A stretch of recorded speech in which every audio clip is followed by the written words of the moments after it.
देखोगे बोला जा रहा है बार बार, लाइक नोटिफिकेशन की बात करें, बार बार जो न्यूज आ रही है, न्यूज में ये आ रहा है कि ये आईएनआर को इंटरनेशनल करेंसी बनाने की कोशिश कर रहे हैं ताकि बाहर के लोग भी इसमें इन्वेस्ट कर पाए। क्या बाहर के लोग इन्वेस्ट कर सकते हैं तो क्या इंडिया के लोग नहीं करेंगे? क्या आप खुद सोचो। दोस्तों नमस्ते, मेरा नाम है कवि शर्मा और आज मैं बात करने वाला हूं यूएसडीएनआर की न्यूज के ऊपर। ध्यान से समझना क्या कॉन्सेप्ट थे। और आज है 3 जून जब मैं ये बातें कर रहा हूं। 3 जून बातें जब कर रहा हूं ना, तो आज आप मार्केट में देखोगे तो मार्केट के अंदर टोटल मिलाकर 2000 पॉइंट का तो बैंक निफ्टी ने अपसाइड पे मूवमेंट दिखाया है। और देखा जाए तो भाई 700 से 800 पॉइंट का मूवमेंट निफ्टी ने मूवमेंट दिखाया है। आप कहेंगे कि आपने ट्रेड की थी? आंसर है बहुत बड़े वाला नो, क्योंकि मैं ऐसे टाइम पर ट्रेड करना प्रेफर नहीं करूंगा। रीजन बड़ा सिंपल है, क्योंकि मुझे ट्रेडिंग करनी है, मुझको यहाँ पर एकदम से एक्सट्रीम पे नहीं जाना था, तो इस कारण मैंने चीजें नहीं की। तो मैं तो आराम से बाहर आया हूं। बट आज मैं आपको बताना चाहूंगा यूएसडीएनआर का क्या फ्यूचर रह सकता है। जो न्यूज आई है, देखो आपको पता है कि न्यूज के अनुसार 31 मई लास्ट डेट थी ईटीपी प्लेटफॉर्म को अप्लाई करने के लिए। और मैं आपको बताना चाहूंगा जो मैक्सिमम ब्रोकर हैं उन लोगों ने ये चीज अप्लाई कर दी है। कैसे पता लगा? लाइक मेरे जो इंटरनल सोर्सेज हैं उनके तहत मैंने जब उनसे पूछा कि भाई क्या आपने ईटीपी के लिए प्लेटफॉर्म के लिए अप्लाई किया है, तो वहां से आंसर ये निकल कर आता है कि हायर अथॉरिटीज ने मना किया है किसी को भी कोई भी चीज ईटीपी प्लेटफॉर्म को लेकर डिस्कस करने के लिए। तो इससे क्या पता लगता है कि कुछ ना कुछ चीजें वहां पे की जा रही है जिनके ऊपर फोकस किया जा रहा है। वरना वो डायरेक्टली ये बात भी बोल सकते थे कि भाई नहीं आया, नहीं पता। सिंपल फंडामेंटल कॉन्सेप्ट आता है। तो आपको ये बात ध्यान रखनी है कि जब भी लाइक हम यहाँ पे यूएसडीएनआर की बात कर रहे हैं तो यूएसडीएनआर फॉरेक्स मार्केट में लीगल किया गया, तो वही पेयर लीगल किए जाएंगे जो यूएसडीएनआर रिलेटेड होंगे। मींस आईएनआर रिलेटेड पेयर्स को ही अलाउ किया जाएगा। दूसरी बात आती है 31 मई तो आ गई, अब इसका क्या होगा मैं बताना चाहूंगा। आज की बात करें तो 3 मई जून की बात करें, आज 3 जून है। 3 जून को हुआ क्या? आज में 45 पैसा यूएसडी आईएनआर नीचे की तरफ आया है। क्यों आया है? क्योंकि निफ्टी ऊपर की तरफ गई है, कॉमन सी बात आती है, और यूएसडी आईएनआर नीचे की तरफ आया है। बट अगर यहाँ पर प्रॉब्लम क्या हो जाती कि इतनी बड़ी मूवमेंट को फ्लक्चुएट होने से बचाने के लिए अगर आरबीआई ने आम जनता को उस जगह से बचाने के लिए, कह सकते हो फ्लक्चुएशन ना हो, इस चीज को ध्यान में रखते हुए अगर यूएसडी आईएनआर की ट्रेडिंग के ऊपर रोक लगाई है, तो ये भी एक मेन फैक्टर हो सकता है कि चुनाव के टाइम पर इन लोगों को ड्रामा करना था। बट ध्यान देने की बात है, एटीपी प्लेटफॉर्म अगर रजिस्टर हो रहे हैं तो वो किन के लिए होने वाले हैं, उनको कितना वेट करना पड़ेगा? मेरे हिसाब से अभी भी बात करें लाइक 4 जून के बाद में, या तो ये हो सकता है कि वो यूएसडीएनआर जो भी चल रहा है जिसको रोका नहीं गया है, वहां पर एक लिमिट लगा दे कि आप 1000 लॉट से ऊपर काम नहीं कर सकते, आप लाइक इतने अमाउंट से ज्यादा में ट्रेड नहीं कर सकते, या तो ये आ सकता है। वरना ईटीपी प्लेटफॉर्म के लिए रजिस्ट्रेशन जिन्होंने डाला है ना, वो लोग जो ब्रोकर हैं वो लोग क्या करेंगे, अपने प्लेटफॉर्म का जैसे ही उनको लाइसेंस अप्रूव होगा, और लाइसेंस अप्रूव होने की बात की जाए, देखो हुआ क्या है, लाइक 8 मई को भी एक सर्कुलर आया था जिस सर्कुलर में बताया गया था कि किस तरीके से ऑफशोर मार्केट के अंदर पैसा इकट्ठा किया जाएगा और किस तरीके से इंडिया के अंदर पैसा इकट्ठा किया जाएगा अगर ट्रेड करने की बात की जाती है। काफी लोग कह रहे हैं कि अगर वहां पे यूएसडीएनआर नहीं हुआ तो भाई आपको बताना चाहूंगा, वहां पे बोला गया है कि आरबीआई की तरफ से कि आरबीआई अप्रूव्ड पेयर में ही काम किया जाएगा, जो आरबीआई बताएगा उन पेयर को वहां पे ट्रेड करने के लिए अलाउ किया जाएगा। अब अगर वहां पे इन प्लेयर्स को अलाउ किया जा रहा है, और आप में से काफी सारे लोग ये भी सोचेंगे कि बाहर वाले जो पेयर है उनके अंदर ट्रेड करने की क्या बात की जा रही, क्योंकि ये लोग चाहते हैं कि रुपए को एक तरह से पूरे इंटरनेशनल लेवल पे फैलाना, ताकि बाहर से भी लोग यहाँ पे इन्वेस्टमेंट कर सके। इस बात को दिमाग में रखिए। जैसे मान लीजिए मैं अपना व्यू रखता हूं कि यूएसडीएनआर ऊपर की साइड जाएगा, क्योंकि मुझे डॉलर के ऊपर ज्यादा भरोसा है, क्योंकि डॉलर के अंदर इन्वेस्टमेंट की जाती है। क्यों? क्योंकि वो ओपन है और वो पूरा का पूरा इंटरनेशनल लेवल पे उसमें कोई भी ट्रेड कर सकता है, कोई भी उसको बाय करके चल सकता है। कैसे? कि हमें पता है कि अमेरिका एक स्टेबल कंट्री है, अमेरिका कैसे काम करता है। इसी तरीके से अगर आज रुपए की बात करें तो रुपए की कंडीशन इतनी बुरी है कि कोई भी उसमें इन्वेस्टमेंट करना प्रेफर नहीं करता है, और हम खुद इन्वेस्टमेंट करना प्रेफर नहीं करते हैं जो इंडिया में रहते हुए लोग हैं। तो आप सोचो, जब इसको इंटरनेशनल लेवल पे ओपन कर दिया जाएगा कि बाहर के बैठे हुए देश के लोग भी अगर इंडिया पे भरोसा करते हैं, तो इंडिया की करेंसी को मजबूत करने के लिए क्या कहेंगे कि भाई अगर इंडिया ग्रो करेगा तो इंडिया की करेंसी मजबूत होगी, तो उस कंडीशन में आईएनआर मजबूत होगा। तो यहाँ पर ये आपको पॉइंट निकल के आ सकता है कि ये लाइक क्या देखा जाए, इंटरनेशनल लेवल पे जब ट्रेड होगी तो वहां से पैसा आएगा। तो इस तरीके से भी काम किया जाने वाला है, जो कि बहुत ही इंपॉर्टेंट रहने वाला है यूएसडीएनआर को लेकर। तो ये भी इनका एक प्लान हो सकता है। तीसरे प्लान की बात करें हमारे लिए कब चलने वाला है, भाई देखो चल वो अभी भी रहा है। मैं फिर बोलना चाहूंगा, मेन प्रॉब्लम यह है कि हम लोग अभी काम इसलिए नहीं कर रहे हैं क्योंकि हम सर्कुलर में जो भी चीजें बताई गई हैं, फेमा एक्ट बताया गया, उसका उल्लंघन नहीं करना चाहते। और स्पेशली जो सर्कुलर है ना, जो एटीपी प्लेटफॉर्म की बात की जा रही है, वहां पे आप देखोगे सर्कुलर के अंदर तो सबसे इंपॉर्टेंट चीज ये आती है, फेमा एक्ट को बहुत बार बार बोला जा रहा है, फेमा एक्ट के बारे में। देन आरबीआई बोल रही है कि करेंसी ट्रेडिंग के अंदर like forex market instrument derivative बोला जा रहा है, फॉरेक्स मार्केट डेरिवेटिव। तो डेरिवेटिव क्या होता है? फ्यूचर डेरिवेटिव, ऑप्शन डेरिवेटिव की बात की जा रही है, तो वहां पर भी फ्यूचर में ही काम किया जाएगा एंड ऑप्शंस में ही काम किया जाएगा। इस बात को पहले ही दिमाग में बिठा लीजिएगा।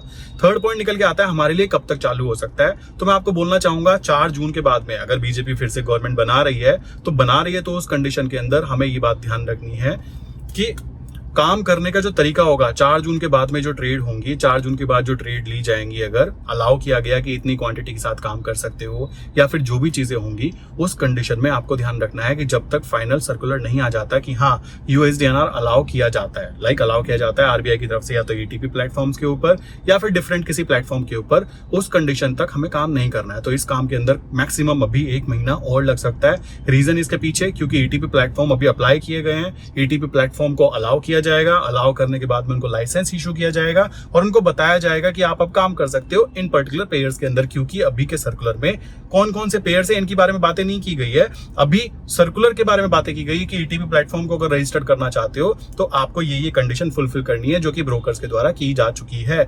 नाम की बात करूं, मैं नाम नहीं लेना चाहता कौन कौन से ब्रोकर में मैंने बात की है, बट 2 ब्रोकर मैक्सिमम जिनके साथ मैं पार्टनर भी हूं, उनसे जब बात की गई तो वहां पे ये निकल के आता है कि वो किसी को भी एक दूसरे को बताना नहीं चाहते कि क्या चल रहा है, प्लान क्या है बैकएंड का, कैसा ईटीपी प्लेटफॉर्म बना रहे हैं, वो क्या उसके पीछे का गेम है। आप खुद समझ सकते हैं कंपनी के सीक्रेट्स होते हैं, और जो भी इंसान पहले ईटीपी प्लेटफॉर्म को लॉन्च करेगा मैक्सिमम जनता वहां शिफ्ट होगी, वो चाहे जीरोधा हो, चाहे अपस्टॉक हो, चाहे एलिस ब्लू हो। देखो ये डिपेंड करता है ब्रोकर के ऊपर, तो ब्रोकर अपनी तरफ से पूरी प्रिपरेशन करके रखेगा कि जैसे ही ईटीपी प्लेटफॉर्म अलाउ कर दिए जाते हैं उसी कंडीशन में सबसे पहला काम मेरा होना चाहिए कि मेरे पास क्लाइंट आए। आई विश यहां तक की बात क्लियर हो गई होगी। ये सबसे इंपॉर्टेंट फैक्टर आ जाता है। देन 1 महीना क्यों मैं बोल रहा हूं, क्योंकि अभी और भी काम है भाई बाकी। उसके अंदर आप सोचो ईटीपी के अंदर अगर फॉरेक्स मार्केट लीगल की जा रही है, हमें नहीं पता। अभी तो फॉरेक्स मार्केट डेरिवेटिव की बात की जा रही है, तो उसमें क्या आता है, उसमें पता ही है हमें, future derivative and option derivative आता है। दूसरी कंडीशन क्या, फॉरेक्स के जो और पेयर्स हैं उनको अलाउ किया जा रहा है, आंसर आके निकल के आता है अभी मेरे हिसाब से वो नहीं होने वाला है। अभी क्या है, नॉर्मल जो आईएनआर पेयर हम यूज किया करते थे ना, वही पेयर यहाँ पे यूज किए जाने वाले हैं, तो ये बात ध्यान रखिएगा। तो हमें तो यूएसडीएनआर में काम करना है, हमें तो वैसे कोई दिक्कत नहीं है।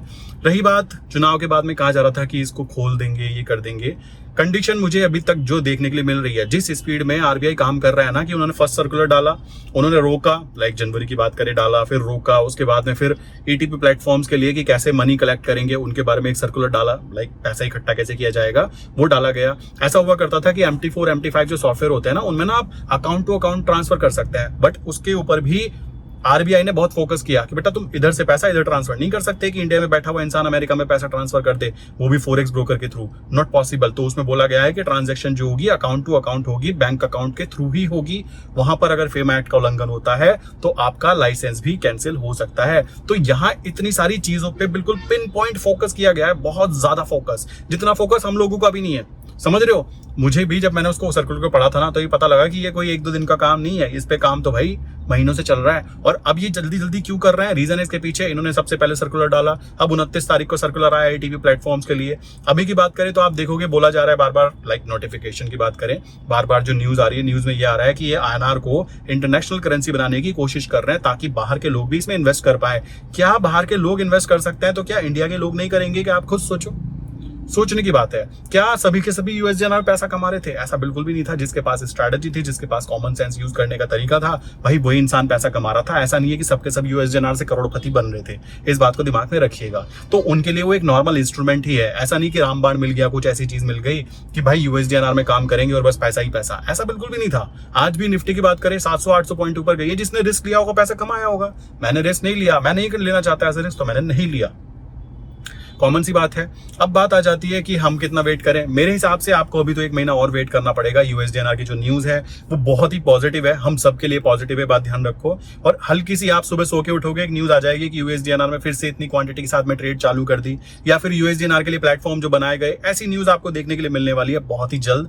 और रही बात मेरी तरफ से, भाई मैं तो अभी जो काम कर रहा हूँ नेचुरल गैस के अंदर, गोल्ड पीटल के अंदर, गोल्ड के अंदर, प्लस इंटरनेशनल गोल्ड जो होता है उसके अंदर, प्लस इंटरनेशनल पेयर्स जो होता है, इंटरनेशनल फॉरेक्स अकाउंट अकाउंट होता है जो दुबई से ऑपरेट होता है उसको मैं यहाँ पे शेयर नहीं कर सकता हूँ। रीजन मैंने आपको बताया, मैं कुछ भी इलीगल एक्टिविटी यहाँ पे शेयर नहीं करना चाहता। जैसे ही लाइक फॉरेक्स मार्केट को इंडिया में लीगल किया जाता है देन वो चीजें वहां पे शेयर कर दी जाएंगी, और जो भी प्लेटफॉर्म बन के आएंगे वो प्लेटफॉर्म इंडिया के हों चाहे बाहर के हों, हमें तो ट्रेड करने से मतलब है। अगर हमारे लॉजिक्स क्लियर है ना कि किस तरीके से काम किया जाता है देन पैसा बनेगा, ये बात दिमाग में बिठा लीजिए। और कोई कहे कि यूएसडी अनारी रामबाण था, देखो उसके अंदर जो स्ट्रैटेजी थी मैं एग्री करता हूँ कि स्ट्रैटेजी बहुत अच्छे से काम कर रही थी, और प्लस मेरे लेवल ग्रुप की बात करें भाई पिन पॉइंट एंट्री निकलती थी वहां पे। बट आप कहें कि क्या दोबारा से वो चीज चालू होने वाली है? जी हाँ, चालू होने वाली है, थोड़ा सा वेट कीजिए। आपने जो भी चीजें देखी है ना, जो भी चीजें न्यूज आई है वो हमारे पक्ष में है, वो रोकने के लिए नहीं आई है, ध्यान दिया जाए। अगर रोकना ही होता तो एक नोटिफिकेशन आता है कि आम जनता को यहाँ से बाहर करो, और बाहर हो जाती। वहां पे बात की जा रही है कि जनता को रोको, रोकने के बाद में इनको ईटीपी प्लेटफॉर्म ला रहे हैं उनके ऊपर शिफ्ट करो, और शिफ्ट करने के बाद में अपना ट्रेड करो, ट्रेड करके पैसा कमाओ या पैसा गवाओ। सबके सब तो पैसा नहीं कमा रहे थे, तो उस कंडीशन में भी आपको ये बात ध्यान रखनी है कि थोड़ा सा वेट करना ही करना पड़ेगा। अगर आप वेट नहीं कर सकते देन उस कंडीशन में आप दूसरी चीजों पे शिफ्ट हो जाइए कुछ टाइम के लिए, 1 महीना 2 महीना, वहां पे भी चीजें की जाती है, वहां पर भी काम किए जाते हैं। आप में से काफी सारे लोग शिफ्ट भी हो चुके हैं। केवल यूएसडीएनआर की बात करूं इसलिए इजी हो चुका था क्योंकि हमारी उसके अंदर साइकोलॉजी डेवलप हो चुकी थी, समझ रहे हो। हमारी बॉन्डिंग जब किसी के साथ बैठते हैं ना, मान लीजिए आप में से काफी सारे क्लाइंट ऐसे हैं जो अभी भी मुझे कॉल करके बात कर रहे हैं। क्यों बात कर रहे हैं? रीजन इसलिए बॉन्डिंग बन चुकी थी कि भाई क्या करना है, कैसे करना है। कुछ क्लाइंट का रेस्पॉन्स ऐसा था कि आप जो भी करोगे ना अच्छा ही करोगे, एंड आई वाज उस रात में रात के 3 साढ़े 3 बजे तक मैंने काम किया मोटिवेशन में कि यार क्लाइंट इतना भरोसा कर रहे हैं कि जो भी मैं काम करूंगा अच्छा ही करूंगा। तो उस कंडीशन में जो अभी स्ट्रैटेजी दी जा रही है ना कमोडिटी मार्केट के अंदर, वो भी एकदम टॉप लेवल, और आपको वो चीजें दी जाती है जिसके अंदर सच में प्रॉफिट बने। और यूएसडीएनआर की बात करें, जैसे ही यूएसडीएनआर चालू होगा उस कंडीशन में आप देखोगे कम से कम 1000 लोग और ऐड हो जाएंगे इस चीज को करने के लिए। क्योंकि अगर ये अभी भी बंद नहीं हुआ ना भाई, ये फिर कभी बंद नहीं होने वाला है। ये चीज मुझे क्लियर हो चुकी है। और ये अभी तक के जो मैं इंटरनल सोर्सेज की बातें कर रहा हूँ ना, ये कोई इंटरनल सोर्सेज कोई ऐसे नहीं है नॉर्मल इंसान हो। हायर लेवल पे बैठे हुए जो ब्रोकर्स के अंदर हायर लेवल पे सीट पे बैठे हुए ना, उन लोगों का कहना है कि आपको जो भी न्यूज आएगी वो पॉजिटिव न्यूज आएगी, टेंशन लेने की कोई बात नहीं है। यहाँ पर ये चीज समझने की हो जाती है कि ब्रोकर क्यों अपना नुकसान कराएगा। यहाँ पर ये चीज समझने की हो जाती है ब्रोकर के साथ साथ गवर्नमेंट क्यों अपना नुकसान कराएगी, और गवर्नमेंट के साथ साथ आम जनता को क्यों परेशान करेगी। यार तुम अच्छा खासा काम कर रहे थे, ऐसा भी नहीं था कि यूएसडीएनआर ऐसी चीज मिल गई कि रामबाण इलाज था कि बस उसमें पैसा ही पैसा बनता है। भाई पैसा ही पैसा, ऐसा कुछ भी नहीं था। जिसको लॉजिक आते थे वही काम करता था, समझ रहे हो। तो ये बात सबको सामने निकल के आती है। जैसे कि बात करें निफ्टी, सबको पता है ऊपर ही जाएगी, तो भाई पता है फिर भी वो करते तो उसी लेवल पे हिसाब से है ना, अपने लॉजिक के हिसाब से। ऐसे ही बैंक निफ्टी की बात करें, सबको पता है ऊपर ही जाएगी। ऐसे ही हमें यूएसडीएनआर का पता था, लॉजिक क्लियर थे तो सबको ऊपर ही जाएगी। तो उस कंडीशन में अपने अपने लॉजिक के ऊपर काम करना सबसे जरूरी काम हो जाता है। आई विश यहाँ तक की बातें क्लियर हो गई होंगी। एंड आप में से काफी सारे लोग ऐसे हैं जिन्होंने बेसिकली क्वेश्चन पूछा था। मैंने नीचे ना एक फॉर्म डाला हुआ है, आप उस फॉर्म को फिल कर सकते हो। और मेरी टीम के जो नंबर है ना, वो नंबर ये मैं तीनों नंबर आपको शो कर रहा हूँ। ये 3 नंबर हैं मेरे जो पुराने वाले नंबर थे। उन नंबर में ये प्रॉब्लम हुई कि मेरे फोन के ऊपर डेली 300 से 400 मैसेजेस आते थे, ठीक है। और हमारे एरिया में जब चुनाव हुआ 19 तारीख की बात है, 19 जून की, उस टाइम मेरे नंबर के ऊपर लाइक ब्लॉक कर दिया गया उनको गवर्नमेंट की तरफ से, ये मानकर कि मैं कोई इलीगल एक्टिविटी प्रमोट कर रहा हूं। मतलब मेरे इतने मैसेज क्यों आ रहे हैं, कहीं मैं किसी पॉलिटिकल पार्टी को प्रमोट तो नहीं कर रहा हूं। तो ये चीज हुई है, और इसके लिए मैंने एप्लीकेशन डाली हुई है, लाइक जो जियो है उसके अंदर एप्लीकेशन डाली हुई है। बट आपको पता है प्रोसेस कितना स्लो है, तो उन नंबरों के ऊपर अभी बात नहीं हो पा रही है। ये 3 नंबर मैं आपको दिखा रहा हूं। इन 3 नंबर में से किसी भी नंबर से अगर मेरी तरफ से मैसेज आपको जाता है, अगर नीचे दिए हुए फॉर्म को आप फिल करते हो या फिर इन नंबरों से मैसेज आता है, तो आप समझ जाइए कि वो मेरे ही नंबर है, ठीक है। बाकी जो 2 नंबर थे ना, वो नंबर अभी डन, अगर चल गए तो अच्छी बात, नहीं चले तो भाई देखो क्या कह सकते हैं, कसम तो खानी ली कि भाई बस नहीं चले तो बस सब खत्म। तो नंबर है, नंबर चलते रहते हैं। तो नंबर इसलिए बंद हो गए, आप जाके इन पे नंबर पे जाके चेक कर सकते हो। आपको डिटेल बाकी जो भी होंगे इन नंबरों के थ्रू दे दी जाएगी। एंड मैं यहाँ पे एक छोटा सा ग्रुप भी क्रिएट कर रहा हूँ, उस ग्रुप में आप कंटिन्यू कर सकते हैं। नीचे डिस्क्रिप्शन लिंक दी गई है, लाइक आप वहाँ पे जाके फॉर्म फिल कर सकते हैं। जो भी आपको लाइक रिक्वायरमेंट होगी उसके अनुसार आपको डिटेल शेयर करती जाएगी। आई विश यहाँ तक की बातें क्लियर हो गई होंगी। मिलते हैं नेक्स्ट इंपॉर्टेंट वीडियो के अंदर। एंड थोड़ा सा वेट कीजिए, यूएसडीएनआर भी चलने वाला है, और थोड़ा सा वेट कीजिए फॉरेक्स इंटरनेशनल मार्केट की बात करें तो वो चीजें भी मैं आपको शेयर करने वाला हूँ, क्योंकि अब हमें किसी भी एक चीज पर डिपेंडेंट होकर नहीं टिकना है, ठीक है। और यहाँ पर इसी के साथ मैं आज की वीडियो बंद करता हूँ दोस्तों, ठीक है। सो मिलते हैं नेक्स्ट इंपॉर्टेंट वीडियो के अंदर।